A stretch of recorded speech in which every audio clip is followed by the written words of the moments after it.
Calling all adventure fans. Calling all Dick Tracy fans. Stand by. Dick Tracy is on the air.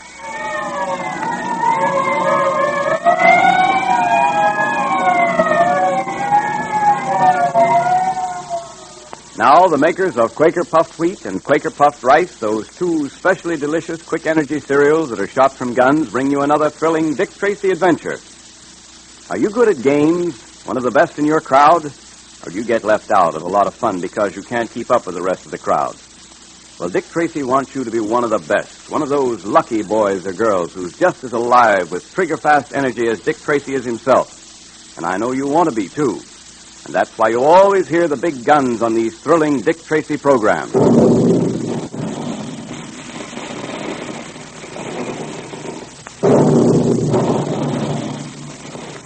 They remind you to get the trigger-fast food energy you need from hearty, tempting breakfasts of Quaker Puffed Wheat and Quaker Puffed Rice every day.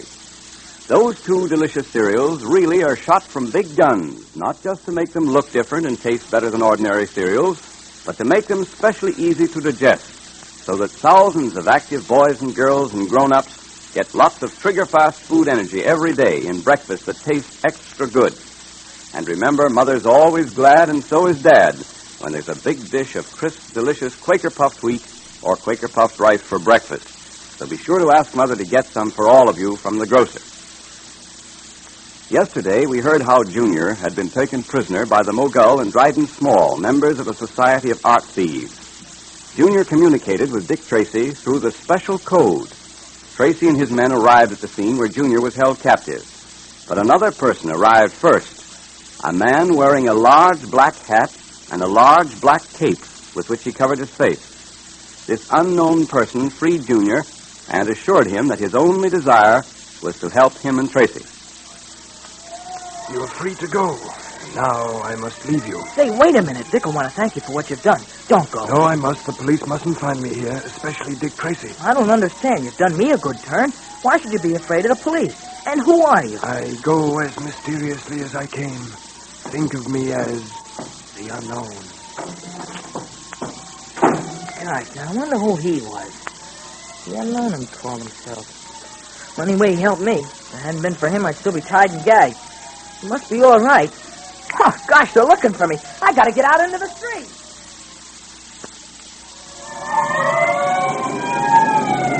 Hey, Dick! Dick! Junior, are you all right, boy? Yeah, sure, I'm fine, Dick. Thank heaven. You got my message, didn't you? Yes, we got your message. That's how we got here. Well, so you found him, Dick. Hello, Pat. Hello, Junior. Talk about being pleased to see anybody. I'm certainly pleased to see you, boy. Tell me, how did you get away from Small and the Mogul? Oh, they left the places for a while, and they had me tied and gagged in another room. Well, I was trying to get free, see, when the door opened up. And in comes this fella dressed in a big black cape with a black hat and a wide brim. He untied me and set me free. What did he look like, Junior? Well, I don't know, Dick. He kept his face concealed behind the black cape. He said he was afraid to meet the police and that he had to go as mysteriously as he came.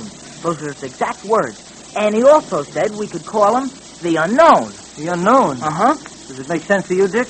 No, not yet, I must confess. Well, if it hadn't been for him, I wouldn't have been able to get away. Oh, and Dick, before I forget it. Yeah? I could overhear a little of what Small and the Mogul were talking about in the next room. And I heard the Mogul say something about number 1 being in town. Number 1, huh? Uh-huh. Pat, that convinces me I'm right. About what? About there being someone behind the Mogul. A power at the head of the ring of art treasure thieves. Number 1 must be that power. Well, I hope you're right. But I wouldn't know whether you were or not. This thing is getting too deep for me. What with number 1, the Mogul, Dryden Small, and now this Unknown. Dick, does it make sense to you? Well, it's going to make sense by the time I'm through. I'm going to find out the relationship between this whole crew and their connection with the art treasure racket. There's only one thing to do, and we're going to get started on it right now. Started doing what, Dick? We're going to get in touch with every art dealer and every collector in town. We're going to find out where they've been buying their merchandise and from whom. It's going to mean a lot of detail work and a lot of digging. We're not going to let that discourage us. We're going to dig until we unearth the crooks and the power behind them.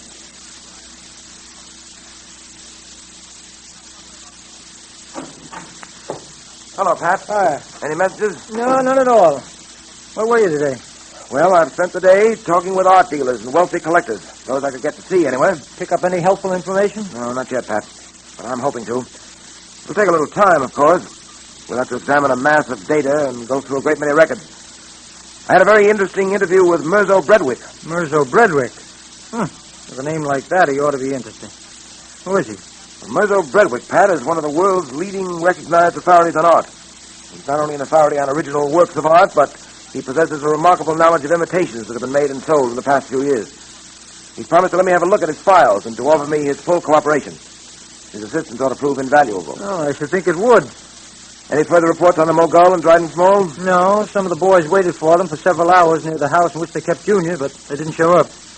Too bad we had to rush that place. If we'd been able to make a quiet raid, we wouldn't have warned them and frightened them off. Well, Junior's safety was all that mattered. At that moment, it was more important to rescue him than it was to trap Small and the Mogul. Hey, you seem to have something on your mind, Dick. Yes, I have. No, Pat, I can't get this unknown who freed Junior out of my mind. Well, Junior's description of him does make him out rather a queer bird. And the things he did and the things he said don't fit somehow. I mean, on one hand, he helps Junior escape from the Mogul and Dryden Small and tells Junior that all he wants to do is to help us. And then he runs away the moment he knows the police are on the scene. Yes, that is inconsistent, isn't it? Wanting to help the police and at the same time obviously in fear of them. The unknown seems to know us, and I have a feeling that we know him. I'm going to be rather shocked when we find out who he is. If we find out who he is. Can you make a guess as to who he is, Dick? Too bad Junior couldn't get a look at his face. I haven't enough information at the moment to make a very accurate guess, so I won't make any. The unknown, number one, all this mystery. This business of hunting people whose identity you don't know. I don't like it. I don't either, much. But then, whether we like it or not, we've got a job to do. Unless I miss my guess, it's not going to be an easy job.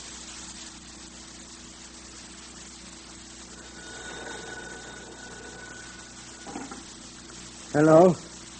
Yes? Oh, it's you, McGowan. Yes, this is Small. You say number one wants to see me? Well, what's it about? It's not about that black pearl, is it? Because it wasn't my fault, you know. What? Oh, it's about something else. All right. Where do I go? I see. Number one sending a chauffeur to pick me up. All right. He knows enough to be careful, doesn't he? The people are combing the city for us. All right. I wonder what number one wants to see me about. Number girl said it wasn't about the black pearl. What? I wonder who that could be. That chauffeur couldn't have got here that quickly. That's the knock, all right. Must be the chauffeur. No one else would know the signal. Just a moment. Coming. What? Good evening, Dryden Small. What? I startled you? Who are you? You may call me the Unknown. The unknown? How do you know the signal? What do you want? I want you. Well, I've done nothing. Nothing, I tell you. Why do you turn so deathly white? Why do you tremble so? Is it possible that you are afraid of me? Take that cape away from your face. Let me see who you are. Never mind about that. You wouldn't know me anyway. I see you were preparing to go out. Excellent. We shall go out together. Where to? Where do you want to take me? Why be so curious, Dryden Small? We will be together, will we not? Surely my company will be a delight to you. I don't know who you are, but you'd better get out of here. I've got a gun. I, too, have a gun under my cape. I have had it pointed at you all the while we talked. Come. Do not hurt my feelings by refusing to accompany me. I may begin to resent it. You wouldn't want to stir up my resentment, Dryden Small, would you? Now, will you come quietly? I'll come. Of course you will. I knew you wouldn't want to hurt my feelings. And that's the layout as I see it, Pat. At the head of this huge ring of art thieves and art counterfeiters is a single controlling power. That sinister power is known to his confederates as number one. This ring, I'm convinced, is not limited to local operations. It's a gigantic, widespread international organization. Hey, you make it sound like a man-sized job that's staring us in the face. However, I'm not going to be very much help to you. I haven't got your endurance, you know, and even you aren't a man of iron. Although I'll bet many a crook has learned to think so. Hey, what do you say? Let's go home. Yeah, not a bad idea. Come on. Well, I'm dead. How about stopping for a cup of coffee? Fine, wait till I get my coat. All right, everything seems to be in order. Put that light out in there, will you, Pat? Okay. All right. Let's lock up and get going. I thought we were through for the day. I hope this doesn't mean more trouble. Well, trouble or not, we've got to answer it. Tracy speaking. Hello, Mr. Tracy.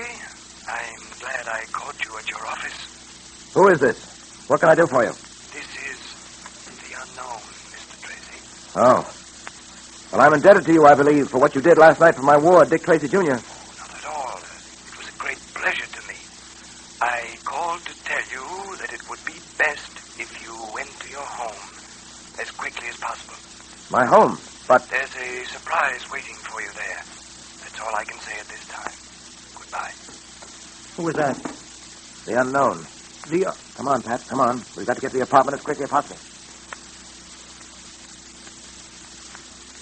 What do you think it is? I don't know. But he said it would be a surprise. That unknown promises to be something of a surprise himself, it seems to me. Well, here we are. We'll know in a moment. Switch on the light, Pat. I don't see anything.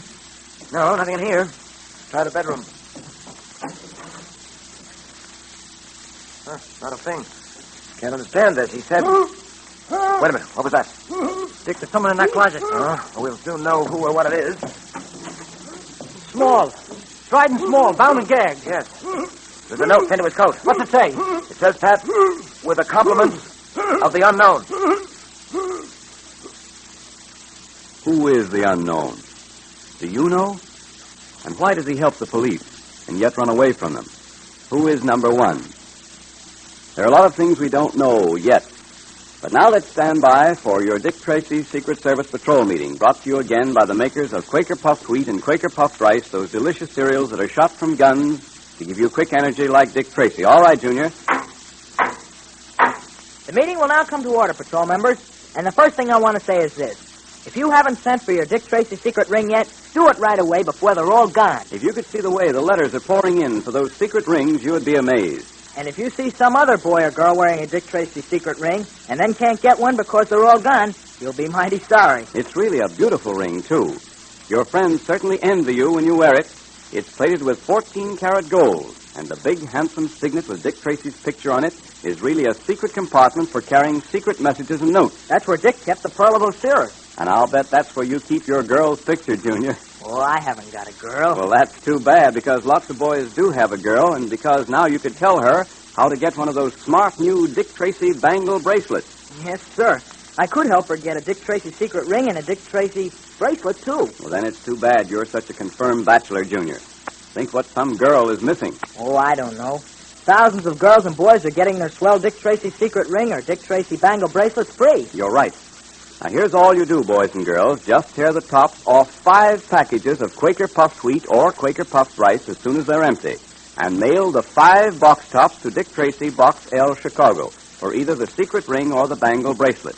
Enclose your name and address printed on a plain piece of paper, and be sure to state whether you want the Dick Tracy secret ring or the Dick Tracy bracelet or both. But be sure to send 5 Quaker Puffed Wheat or Quaker Puffed Rice box tops for each one to Dick Tracy, Box L, Chicago.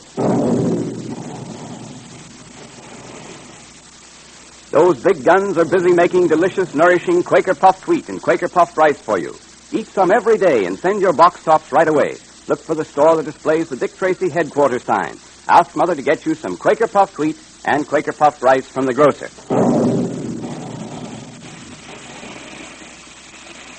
Calling all adventure fans, calling all Dick Tracy fans. Stand by for another exciting Dick Tracy adventure Monday at this same time. That is all.